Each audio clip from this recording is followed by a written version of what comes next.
NSC scam में जैसे जैसे सीबीआई की जांच आगे बढ़ रही है, इससे जुड़ी कई परतें भी खुलती चली जा रही हैं। सीबीआई ने एनएससी स्कैम से जुड़े मामले पर अपनी जांच में पुख्ता रूप से यह दावा कर दिया है कि आनंद सुब्रमण्यम ही वो अज्ञात योगी हैं जिससे चित्रा रामकृष्ण ईमेल के जरिए बात किया करती थी। क्या आनंद सुब्रमण्यम ही वो अज्ञात योगी हैं? क्यों सीबीआई सुब्रमण्यम के योगी होने का दावा कर रही है? जानने के लिए बने रहे वीडियो के अंत तक। दरअसल सीबीआई के दावे के पीछे जो बड़ी वजह है वो ये है कि सुब्रमण्यम ने ही riggyajursamma@outlook.com ईमेल आईडी बनाई थी, क्योंकि सुब्रमण्यम के डेस्कटॉप पर anand.subramaniam9 और shiromani.10 नाम से स्काइप अकाउंट मिले थे और ये अकाउंट riggyajursamma@outlook.com और सुब्रमण्यम के मोबाइल नंबर से जुड़े थे और यही ईमेल आईडी के जरिए एक अज्ञात योगी चित्रा रामकृष्ण से बात किया करता था। और ये सारी बातें सीबीआई के शक को दावे में बदलती हैं। हालांकि कहीं ना कहीं सीबीआई को पहले से ही अंदेशा था कि आनंद सुब्रमण्यम ही वो अज्ञात योगी हैं जो एनएससी के बड़े फैसलों को प्रभावित कर रहा है।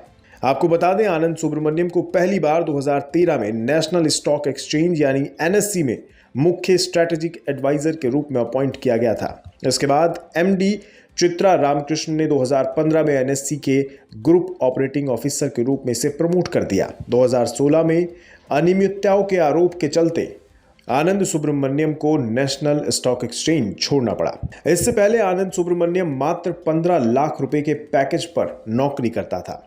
एनएससी में उन्हें 9 गुना से भी ज्यादा बढ़कर यानी 1.38 करोड़ रुपए का पैकेज दिया गया।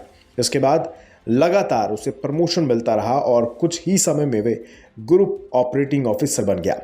15 लाख की सैलरी पाने वाला सुब्रमण्यम पहले एनएससी में सीएसओ बना 1.38 करोड़ के पैकेज पर, जो उसकी पुरानी सैलरी से 9 गुना से भी ज्यादा थी। इसके बाद भी आनंद पर चित्रा की मेहरबानियों का सिलसिला जारी रहा।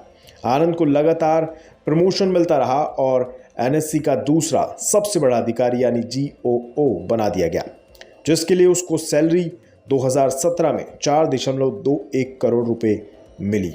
मतलब मात्र 3 साल में उसकी सैलरी 200% से भी ज्यादा बढ़ा दी गई। आपको बता दें, एनएससी कोलोकेशन स्कैम में कुछ चुनिंदा ब्रोकर्स को गलत तरीके से फायदा पहुंचाया गया। इसकी जांच में सामने आया कि ओपीजी सिक्योरिटीज नामक ब्रोकरेज फर्म को फायदा पहुंचाने के लिए उसे कोलोकेशन फैसिलिटीज का एक्सेस दिया गया था। इस फैसिलिटी में मौजूदा ब्रोकर्स को बाकियों की तुलना में कुछ समय पहले ही सारा डेटा मिल जाता था। फिलहाल सीबीआई की जांच कहती है कि आनंद सुब्रमण्यम योगी है वो अज्ञात योगी जो एनएससी के बड़े मामलों को प्रभावित कर रहा था, बड़े फैसलों को प्रभावित कर रहा था। लेकिन सेबी ने अपने अंतिम रिपोर्ट में सुब्रमण्यम के योगी होने के दावे को नकार दिया है।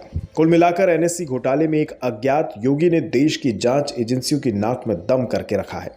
फिलहाल सीबीआई सुब्रमण्यम और चित्रा रामकृष्ण की सेशुअल जाने की जांच भी कर रही है। इसके अलावा अदृश्य योगी की ईमेल आईडी riggyajursamma@outlook.com का उपयोग आनंद सुब्रमण्यम खुद कर रहा था या कोई और इसका उपयोग कर रहा था, इसकी भी जांच सीबीआई कर रही है। सीबीआई का मानना है कि एनएससी पर करोड़ों रुपए की हेराफेरी की गई है। यह स्कैम उसी समय शुरू हो गया था जब चित्रा नंबर 2 की हैसियत से प्रमोट होकर नंबर 1 बनने के बेहद करीब पहुंच गई थी। चित्रा के सीईओ बनने के बाद भी यह स्कैम चलता रहा था और आनंद उनका सबसे करीबी सहयोगी बन गया था।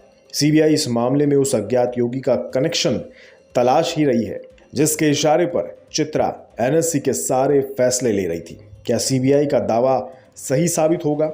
जानने के लिए बने रहें बिज़ तक के साथ।